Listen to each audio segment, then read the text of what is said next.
Hi friends, அனைவருக்கும் வணக்கம். Welcome to my channel. எல்லாரும் எப்படி இருக்கீங்க ஃப்ரெண்ட்ஸ்? நல்லா இருக்கீங்களா? இந்த வீடியோவில் ரொம்ப ரொம்ப டேஸ்டியான ஒரு ஸ்வீட்டும் ஒரு ரெமெடியும் பார்க்கலாம். முதல்ல ஸ்வீட் பார்க்கலாம். ஸ்வீட்லேயே ரொம்ப ரொம்ப ஃபேமஸான ஒரு ஸ்வீட் அப்படின்னு பார்த்தோம்னா நார்த் சைடில் எல்லா இடத்துலையும் ரசகுல்லா தான். அந்த ரசகுல்லாவையும் அதே இன்னொரு ஸ்வீட்டும் செய்யலாம். இங்கே வந்து சென்னா எடுத்து வச்சுருக்கேன். இந்த சென்னா ஏற்கனவே நம்ம சேனலில் நிறைய அப்லோட் பண்ணியிருக்கோம். இது வந்து பால் நல்லா கொதிக்கும் போது எலுமிச்சை பழ சாரம் தண்ணி கொஞ்சம் ஊற்றி அதை கொதிச்சுட்டு இருக்க பாலில் ஊற்றினோம்னா திரிஞ்சு வரும் இல்லைங்களா, அதுதான் சென்னா. அந்த சென்னாவை தண்ணியை இருத்துட்டு இங்கே சேர்த்துருக்கோம் ஒரு மிக்சி ஜாரில். கூடவே ஒரே ஒரு ஸ்பூன் அளவுக்கு சர்க்கரை பவுடர் நம்ம நார்மலாக சர்க்கரையை மிக்சி ஜாரில் போட்டு அரைச்சி வச்சுருப்போம் இல்லைங்களா, அதுதான். ஒரு ஸ்பூன் அளவுக்கு இதில் சேர்த்துட்டு இதை மூடி ஒரு 2-3 திருப்பு நல்லா திருப்பி எடுத்துக்கலாம். இது வந்து எதுக்காக அப்படின்னு பார்த்தோம்னா, பொதுவாக ரசகுல்லா செய்யும் போது இந்த சென்னாவை ஒரு தட்டில் எடுத்து வச்சு கையில் நம்ம உள்ளங்கையில் இருக்க பகுதியில் நல்லா ஒரு 10 நிமிஷம் வரைக்கும் மசாஜ் பண்ணி தேய்க்கணும். அந்த மாதிரி தேய்ச்சி அதுக்கப்புறம் ரசகுல்லா செஞ்சோம்னா நல்லா சாஃப்டாக வரும். அதை வந்து நம்ம அந்த மாதிரி தேய்க்கிறதுக்கு பதில் இப்படி மிக்சி ஜாரில் போட்டு அரைச்சிட்டோம்னா இது ஒரேடியாக ரொம்ப சாஃப்ட் ஆகிடும். இப்போ இதை எடுத்துக்கிட்டு இந்த மாதிரி ஒரு தட்டில் வச்சுக்கலாம். தட்டில் வச்சு ஒரு ஷேப் கொடுத்துடலாம். இப்படி ஷேப் கொடுத்துட்டு அதுக்கப்புறம் குட்டி குட்டியாக உருட்டி நம்ம ரசகுல்லா ஷேப்புக்கு பண்ணிக்கலாம். உங்களுக்கு எவ்வளோ பெருசு வேணுமோ இல்லை எந்த ஷேப்பில் வேணுமோ அந்த மாதிரி செஞ்சுக்கலாம். நார்த் சைடில் வந்து பார்த்தீங்கன்னா ரசகுல்லா ரொம்ப ரொம்ப ஃபேமஸ். ஒடிஷாவிலே ரொம்ப ஃபேமஸான ஸ்வீட் ரசகுல்லான்னு சொல்லுவாங்க. அதோட சென்னா கஜா அப்படின்னு சொல்லி ஒரு ரெசிபி, அதுவும் இந்த வீடியோவில் நம்ம பார்க்கலாம். இது வந்து எப்படின்னு சொல்லி ஒரு சின்ன சின்ன கடையில் கூட நார்த் சைடில் பார்த்தோம்னா எல்லா கடையிலையும் ரசகுல்லா சென்னா கஜா கண்டிப்பாக இருக்கும். அதுவும் வந்து தினமும் செஞ்சு விற்கிற மாதிரி நிறைய செஞ்சுருப்பாங்க. இப்போ கையில் கொஞ்சமாக அந்த சர்க்கரை பவுடரோ இல்லை மாவு ஏதாவது ஒன்று சேர்த்துக்கிட்டு இப்படி சின்ன சின்ன உருண்டையாக உருட்டிக்கலாம்.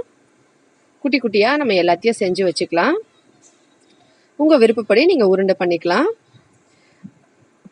ஒடிஷாலேருந்து நிறைய ஃப்ரெண்ட்ஸ் வந்து வீலாக்ஸ்லாம் கேட்டிருந்தீங்க. கண்டிப்பாக கூடிய சீக்கிரமே அப்லோட் பண்ணுறோம். அப்போ வந்து அந்த ஸ்வீட்லாம் எப்படி இருக்கு, அங்கே இருக்க ஸ்வீட்ஸு அந்த மாதிரி கடையெல்லாம் கண்டிப்பாக நாங்கள் ஊருக்கு போனோடனே அப்லோட் பண்ணுறோம். இந்த மாதிரி இப்போ எல்லா உருண்டையும் உருட்டி வச்சுட்டு ஒரு கடாயோ இல்லை ஒரு பேன் ஏதாவது ஒரு பாத்திரம் அடுப்பு மேலே வச்சுக்கலாம். அதில் 1 கிளாஸ் அளவுக்கு சர்க்கரை சேர்த்தா, 1 கிளாஸ் நம்ம சர்க்கரை சேர்த்தோம்னா அதில் ஒரு 3 கிளாஸ் போல் தண்ணி சேர்த்துக்கிட்டு இதை சர்க்கரை கரையிற வரைக்கும் நம்ம கொதிக்க வைக்கணும். வேற எதுவும் பாகம் எல்லாம் பண்ண தேவையில்லை, வெறும் சர்க்கரை மட்டும் கரைஞ்சா போதும். அதுக்கப்புறம் நம்ம இந்த பால் எல்லாம் சேர்த்துடலாம். இப்போ சர்க்கரை கரைஞ்சிருச்சு. இதுல நம்ம ஏற்கனவே ரெடி பண்ணி வச்சிருக்க இந்த ரசகுல்லா பால்ஸ் எல்லாம் இதுல சேர்த்துடலாம். சேர்த்துட்டு தட்டு போட்டு மூடி கொஞ்ச நேரம் இதை நம்ம கொதிக்க வைக்கலாம். இப்போ பாருங்க எவ்வளவு குட்டி குட்டியா இருக்கு. ஆனா இது நல்லா வெந்த அப்புறமா பார்த்தோம்னா ஒரு 5 நிமிஷம் இல்லை 10 நிமிஷம் வரைக்கும் நம்ம ஸ்லோவான மீடியம் ஃப்ளேம்ல வச்சு இதை கொதிக்க வைக்கலாம். இது வந்து டபுள் சைஸ் ஆயிடும். அப்படி ஆயிடுச்சுன்னா நமக்கு ரசகுல்லா ரெடி ஆயிடும். இப்போ இதை தட்டு போட்டு மூடியாச்சு. இது கொஞ்ச நேரம் கொதிக்கட்டும். ரசகுல்லாவே வந்து பார்த்தோம்னா ரொம்ப ரொம்ப சாஃப்டா இருந்தாதான் எல்லாருக்குமே பிடிக்கும். கொஞ்சம் கெட்டியானாலும் நல்லா இருக்காது. இப்போ பாருங்க எவ்வளவு சாஃப்டான ரசகுல்லா குண்டு குண்டா நம்ம போட்டதை விட பெருசா ரெடி ஆகி வந்துருச்சு. அவ்வளவுதான் ஃப்ரெண்ட்ஸ், இது ரசகுல்லா. நம்ம இதை எடுத்து வச்சுட்டு சாப்பிட்டுக்கலாம். இதை வந்து அப்படியே கண்டினியூ பண்ணி நம்ம கொதிக்க வைக்கணும். இது வந்து என்ன ஸ்வீட் அப்படின்னு பார்த்தோம்னா சென்னா கஜா. நான் வந்து இன்னைக்கு ரசகுல்லா செய்யல, சென்னா கஜா தான் செய்ய போறேன். அதனால இந்த மாதிரி நல்லா கொதிச்ச அப்புறமாவும் நம்ம தட்டு போட்டு மறுபடியும் மூடி வச்சு இதை வேக வைக்க போறோம். சென்னா கஜா வந்து என்ன எப்படின்னு பார்த்தீங்கன்னா, நம்ம நார்மலா ரசகுல்லாவை விட இது வந்து ரொம்ப ரொம்ப ஸ்வீட்டா இருக்கும். அதுவும் இல்லாத இது வந்து வெறுமனா இப்படியே எடுத்து நம்ம ஜூஸியா சாப்பிட்டுக்கலாம். அது வந்து ஜூஸி எல்லாம் இருக்காது, வெறும் அந்த பீஸா நம்ம அப்படியே ரசகுல்லாவை வச்சுட்டு அப்படியே சாப்பிட்ற மாதிரி இருக்கும். அது வந்து இன்னும் நல்ல உள்ள வந்து சர்க்கரை போய் ரொம்ப சாஃப்டாகவும் நல்ல கொஞ்சம் சாஃப்டான ரசகுல்லா வந்து கொஞ்சம் வேற மாதிரி டேஸ்ட்ல இருந்தா எப்படி இருக்குமோ அந்த மாதிரி தான் இருக்கும். இப்போ இது வந்து கரெக்டான ரசகுல்லா பதத்துல இருக்கு. பாருங்க நம்ம போட்ட சைஸை விட இது இன்னும் கொஞ்சம் பெருசா இருக்கு.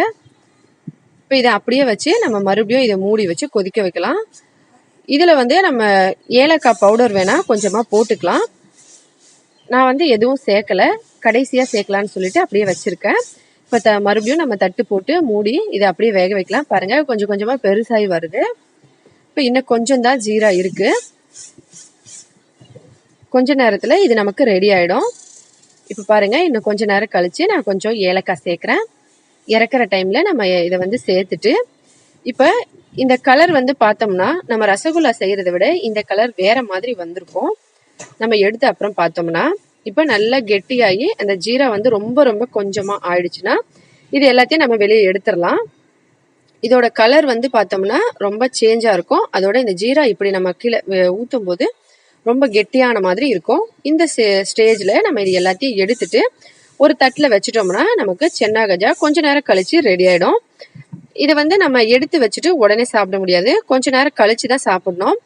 கல்யாணத்துல, விசேஷங்கள்ல, கோயில்கள்ல பிரசாதமா இந்த மாதிரி நிறைய இடத்துல இந்த ஸ்வீட்டை வந்து செஞ்சு கொடுப்பாங்க. இது வந்து ரொம்ப ரொம்ப சாஃப்டா இருக்கும். அதை விட ரொம்ப ரொம்ப டேஸ்டி, ஸ்வீட் கொஞ்சம் அதிகமா இருக்கும். பாருங்க எவ்வளவு சூப்பரா இருக்குன்னு. நம்ம எவ்வளோ குட்டியா போட்டோம் பால், ஆனா அது எல்லாமே டபுள் சைஸா ஆகி வந்துருச்சு.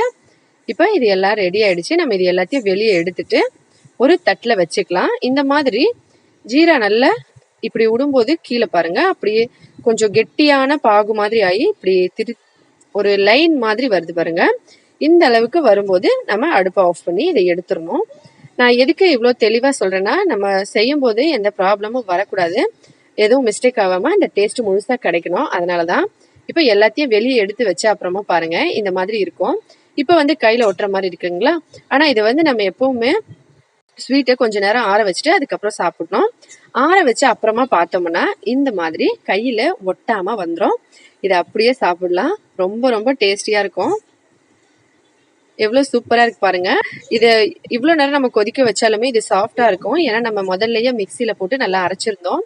அதனால நல்லா சாஃப்டா வரும். அதை கையிலேயே வச்சு நம்ம மசிச்சு செய்வோம். அந்த மாதிரி செஞ்சாலும் நல்லா சாஃப்டா வரும். இதை உடைச்சு பாருங்க, உள்ளுக்குள்ள எவ்வளவு ஜூசியா இருக்குன்னு. ரொம்ப ரொம்ப டேஸ்டியான ஒரு ஸ்வீட்டு. கண்டிப்பா மறக்காம ட்ரை பண்ணி பாருங்க ஃப்ரெண்ட்ஸ். ரசகுல்லா சென்னா கஜால எது பிடிச்சிருந்ததுன்னு மறக்காம சொல்லுங்க. அடுத்த வீடியோக்குள்ள போறதுக்கு முன்னாடி நம்மளோட இந்த சேனல் நீங்க இப்பதான் ஃபர்ஸ்ட் டைம் பாக்குறீங்கன்னா மறக்காம ப்ளீஸ் ஃப்ரெண்ட்ஸ் சப்ஸ்கிரைப் பண்ணிக்கோங்க. அதோட பக்கத்துல இருக்க பெல் பட்டனையும் பிரஸ் பண்ணிக்கோங்க. இதனால நம்மளோட எல்லா வீடியோஸையும் நீங்க மிஸ் பண்ணாம உடனே பார்க்கலாம். இது வந்து ஸ்பெஷலா குழந்தைங்களுக்கு. ஏன்னா கிளைமேட் மாறும்போது உடனே சின்ன சின்ன குழந்தைங்களுக்கெல்லாம் அடிக்கடி சளி பிடிக்கிறது, இருமல், தொண்டை வலி இந்த மாதிரி கோல்டுனால நிறைய பிரச்சனைகள்லாம் வரும். அதெல்லாம் வராம ஒருவேளை வந்தா நீங்க எப்படி என்ன பண்ணி சரி செய்யலாம்னு சொல்லி இந்த வீடியோல பாக்குறோம். முதல்ல இந்த மாதிரி இதை வந்து நிறைய விதமா சொல்லுவாங்க. உளு கிராமத்து சைடு சொல்லுவாங்க, கொள்ளு பயிறு அந்த மாதிரி எல்லாம் நிறைய பேர் இருக்கு. இதை வந்து ஒரு 3 ஸ்பூன் அளவுக்கு நம்ம எடுத்துக்கலாம். எடுத்துட்டு நல்லா சுத்தமா கழுவிட்டு தண்ணி ஊற்றி ஊற வச்சிடணும். காலையில டைம்ல, இப்போ நம்ம காலையில டைம்ல ஒரு 9 மணி 10 மணி போல இதை நம்ம இந்த மாதிரி நல்லா சுத்தமா கழுவி தண்ணி ஊற்றி ஊற வச்சிட்டோம்னா சாயங்காலம் ஒரு 4 மணி 3:30 மணில இருந்து 4:30 மணிக்குள்ள இதை ரெடி பண்ணி நாம கொடுக்கலாம். இது எப்படி ரெடி பண்ணோம்னு சொல்றேன். அதுக்கு முன்னாடி இதை நம்ம முதல்ல ஊற வச்சுக்கலாம். நல்ல சுத்தமான நம்ம குடிக்கிற தண்ணி இருக்கு இல்லைங்களா, அந்த தண்ணியை ஊற்றி நம்ம இதை மூடி வச்சிடலாம். முதல் தண்ணி வந்து நம்ம கழுவும் போது 2-3 தடவை வேற தண்ணி ஊற்றி கழுவிக்கலாம். ஆனா 2வது தடவை இப்ப நம்ம ஊற வைக்க போற தண்ணி வந்து நல்ல தண்ணியா இருக்கணும். ஏன்னா இந்த தண்ணியை தான் நம்ம வந்து ரெடி பண்ண போறோம். அதனால சுத்தமான குடிக்கிற தண்ணியா வச்சுக்கோங்க. இப்ப இதை அப்படியே மூடி வச்சிடலாம். இப்ப 4 மணி ஆயிருக்கு. இது பாருங்க இந்த மாதிரி நல்ல கலர் சேஞ்ச் ஆயிருக்கும். இந்த பயிரை வந்து நம்ம வடிகட்டி எடுத்துட்டு இந்த பயிரில் நம்ம ஸ்வீட் செய்யலாம், ரசம் செய்யலாம், பருப்பு இந்த மாதிரி நிறைய விதமான ரெசிபி எல்லாம் செய்வோம். அதுக்காக இதை பயன்படுத்திக்கலாம். இல்லைன்னா வேக வச்சு அப்படியே தாளிச்சு கூட சாப்பிட்டுக்கலாம். உடம்புக்கு ரொம்ப ரொம்ப நல்லது. இந்த தண்ணியை மட்டும்தான் நம்ம பயன்படுத்த போறோம். பாருங்க இந்த தண்ணியை ஒரு பாத்திரத்துல ஊற்றி நல்லா கொதிக்க வைக்க போறோம்.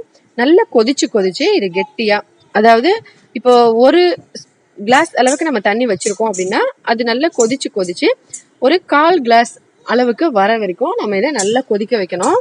அந்த மாதிரி கொதிக்க வச்சு இந்த தண்ணியை தான் நம்ம குழந்தைங்களுக்கு கொடுக்க போறோம். இதுல வேற எதுவுமே சேர்க்க தேவையில்லை ஃப்ரெண்ட்ஸ். இதை நம்ம அப்படியே கொதிக்க வைக்கலாம். அதுக்கப்புறமா இதை நம்ம குழந்தைங்களுக்கு கொடுக்கலாம். மழைக்காலம் இல்ல குளிர்காலம், பனிக்காலம் இந்த மாதிரி எப்ப வேணாலும் குழந்தைங்களுக்கு டக்குன்னு சளியோ இருமலோ பிடிச்சதுன்னா நீங்க இதை செஞ்சு கொடுக்கலாம். ஒரு தொடர்ந்து ஒரு 3 நாளைக்கு கொடுங்க, ரொம்ப நல்லா இருக்கும். குழந்தைங்களுக்கு வந்து எப்பவுமே சளி, இரும்பல் இந்த மாதிரி பிரச்சனை எல்லாம் சும்மா கொஞ்சமா வரும்போதே நம்ம இந்த மாதிரி எல்லாம் வீட்லயே ரெமெடி எல்லாம் கொடுத்து சரி பண்ணிடணும். ஏன்னா கொஞ்சம் அதிகமானாலும் கஷ்டமாயிடும் குழந்தைங்களுக்கு. அதனால இது சின்ன குழந்தைங்கள்ல இருந்து பெரியவங்க வரைக்கும் எல்லாருமே குடிக்கலாம். இது ரொம்ப ரொம்ப நல்லது உடம்புக்கு. இப்ப நல்லா கொதிச்சிருச்சு பாருங்க. கொதிச்சு 1/4 கிளாஸ் ஆன அளவுக்கு இப்போ இருக்கு. இதை ஒரு பாத்திரத்துல வச்சிருக்கேன்.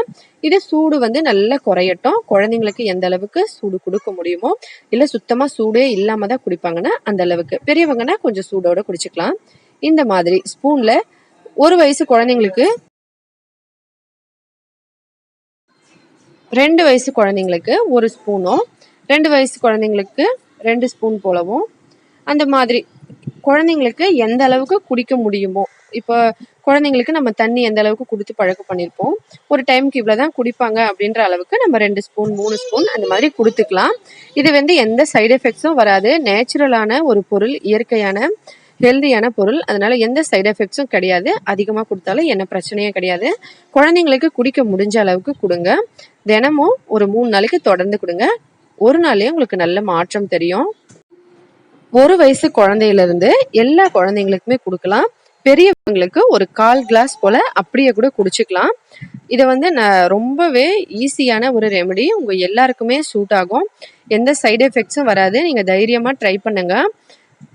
குழந்தைங்க பொதுவாகவே தண்ணியில் விளையாடி அடிக்கடி சளி பிடிக்கிற பிரச்சனை எல்லாம் இருந்தாலும் நீங்கள் இந்த மாதிரி செஞ்சு கொடுக்கலாம். குழந்தைங்களுக்கு ரொம்ப ரொம்ப நல்லது. ட்ரை பண்ணி பார்த்துட்டு மறக்காமல் கமெண்ட்ஸில் சொல்லுங்கள்.